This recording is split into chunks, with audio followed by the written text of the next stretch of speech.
Hello, this guide is created to help you get the Warriors of Chaos achievement, the End Times Approach, without using major exploits. It is a good time to attain this achievement, as Chaos will not get an update until Game 3. We will choose Archaon as the Lord, as his magic is extremely powerful, has the best faction traits, and is a pain to recruit if you don't start with him. For this achievement, you only need to set the campaign difficulty to very hard. To start off, move Archaon to 25% movement and recruit a Marauder and a Horseman. Upgrade the main building and start the research. I prefer to keep Marauders as Chaos Warriors aren't very efficient. Most armies will never come out of their forts to fight you, which is annoying if the fort has a strong garrison. Having a Marauder army will get you more experience as the enemy is more likely to come out and fight you. This will help you level up quicker and grow your hordes. Next, attack the Bearsonlings. It should be an easy auto-resolve. You want to loot and raise for the money, as that will allow you to recruit another lord.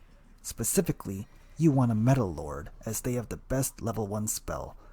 Also note that you have a chance to get the Student Follower if you attack without researching anything. You can just cancel your research and fight. Don't forget to give Archaon the Root Marcher skill, as that is the best skill for level 2.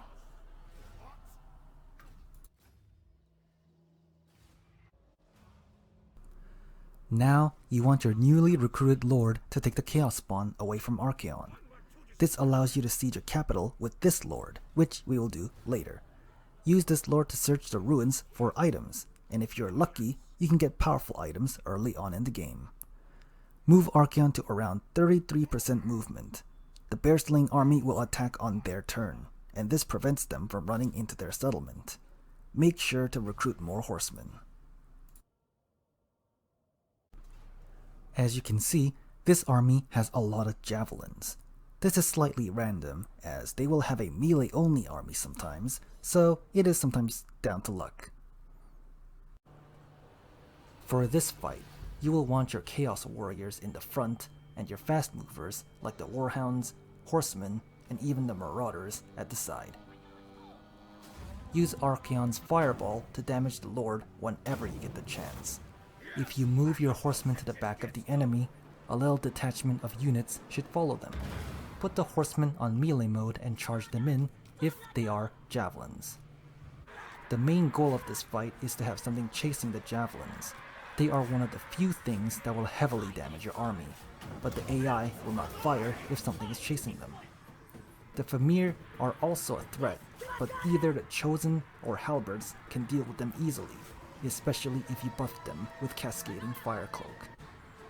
Make sure to chase down the javelins and Famirs at the end of the battle with your fast movers like the Horsemen and the Warhounds. Vassalizing the settlement will allow Archaon to continue moving. Move your second lord towards Kislev and recruit some horsemen, while Archaon marches towards him. Make sure to get the second tier of Horde Growth Research. For Archaon, put 1 point in the Burning Head spell. Any other points goes to the Horde Growth skill. As you can see, Technologies gives you 3 Horde Growth now. That is because they add up, which increases your growth significantly, while also increasing replenishment. Get these research if you can afford them. Just keep in mind that you will be at a money deficit most of the time. With your second lord, besiege Volksgrad. During this, march Archaon as far as possible. In this way, they will both get to fight in the battle.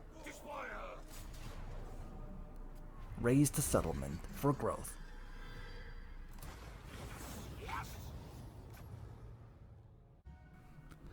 Move Archaon to block this choke point. As you can see, there are 2 armies, but sometimes it will only be 1. They will be mostly comprised of swordsmen and crossbows. As long as you have Burning Head, this shouldn't be a problem. Encamp Archaon and recruit more units. The second lord can search the ruin for more items.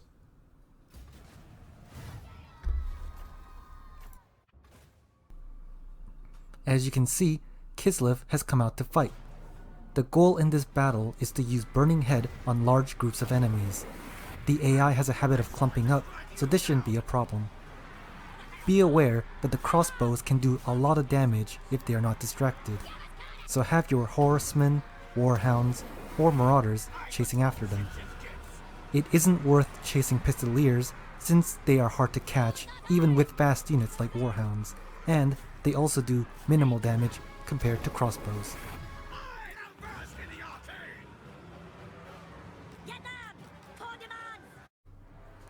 Since there were 2 armies involved, one of them has been left out of the settlement. This allows us to fight the garrison in an open field. The enemy are still mostly swordsmen. Burning Head will make short work of them. If the reinforcements are near you, just deploy right up to them. This will make them clump up even more.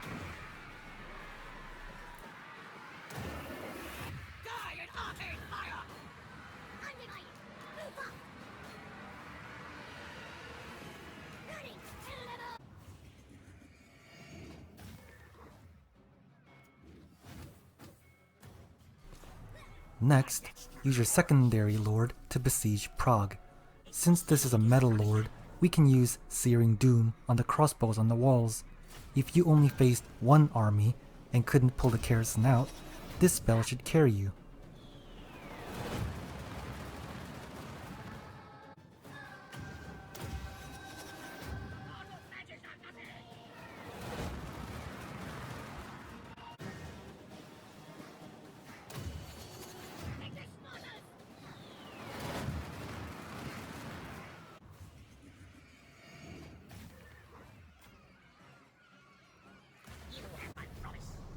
Move Archaon away to avoid attrition, and encamp to recruit.